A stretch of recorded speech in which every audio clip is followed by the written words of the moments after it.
All right, so once you have found and sought out your JV partner, in video number 4, this particular video, we're going to talk about what you should do before you actually approach them.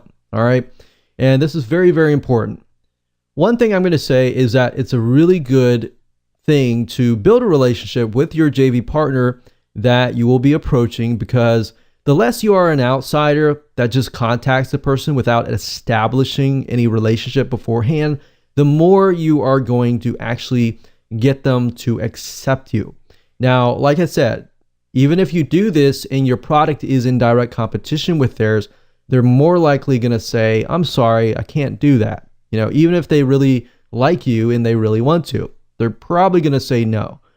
So just keep that in mind. So you have to kind of keep all these things in mind. But majority of the time, if somebody approaches you that you have no idea who they are and they say, hey, can you promote my product? You're going to probably say no, right? It's kind of like a dating relationship if you think about it. You don't go up to a person and say, hey, will you marry me, right? You have to build a relationship first. You have to be like, hey, you want to go on a date? Like, or hey, let me buy you this lunch, or let me buy you this dinner. And it doesn't have to be a dating relationship. It could be a friendship, or anything like that. You could be like, hey, hey, I'll bring you out to lunch and let's talk, So you do it step by step like that, and eventually it becomes a relationship, right? So same with the JV partner. And if you're thinking, well, do I really have to do that for every single one if I want to approach like 10? In my opinion, I would do that, because you think about it, that JV partner could yield anywhere from, a couple thousand to 10 grand to 6 figures. I mean, who knows? Because if you build a really good relationship and they see something in you that they feel like, they could work with you and y'all can work together, then guess what? You have landed yourself a big JV partner. And that's really the goal here, is to help you do that. So by doing the small things that we discussed in this video, your JV acceptance rate is most likely going to increase. Now, a few tips you could use is when you approach JV partners, you really need to know about their products. Ideally, you would like to probably be good to subscribe to their list. Don't respond to their emails, especially subscribe to the emails. And when they send an email out, don't respond to their emails with your proposal. Instead, what you want to do is respond with building a relationship. Nothing is more annoying than actually getting, a JV proposal straight up after you've blasted an email out. So, like I said, go slowly, build a relationship first.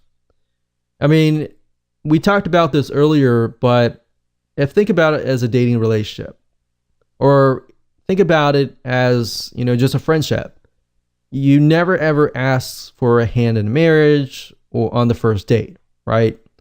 Although I have heard of such cases, and I know people who have been asked for their hand in marriage on the first date before. And unfortunately, I've seen those cases. In those cases, all those people do is they share with other people about what happened. So same with the JV partners, same concept. What ends up happening is if you do that, they actually know other JV partners. They know a lot of people with bigger lists, and they have groups of people that they talk to. So you never want to be that person, okay? So one way of doing this is buying their products. JVs are more likely to look at what you're offering, and that's not a guarantee or anything like that, but most likely they're going to take their time if you took the time, right? It's a two-way relationship. If it's a one-way relationship, they're going to feel like you don't care, you just want money, you just want to use them, right? You never want to feel that way. So same thing in this case.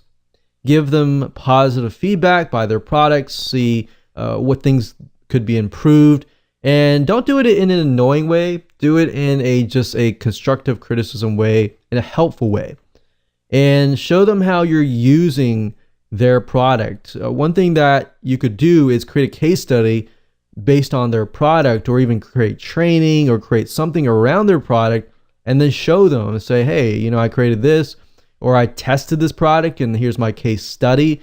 People have done that before, and I was just wowed and amazed.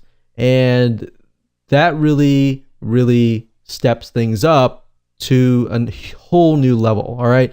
So show them how you're using their product, build a relationship with them, get advice from them, or even pay consultation. Of course, don't be the guy who just contacts them all the time, free advice. You know, pay them for consultation. You know, try to get to know them really, really well on a more personal relationship. Because guess what?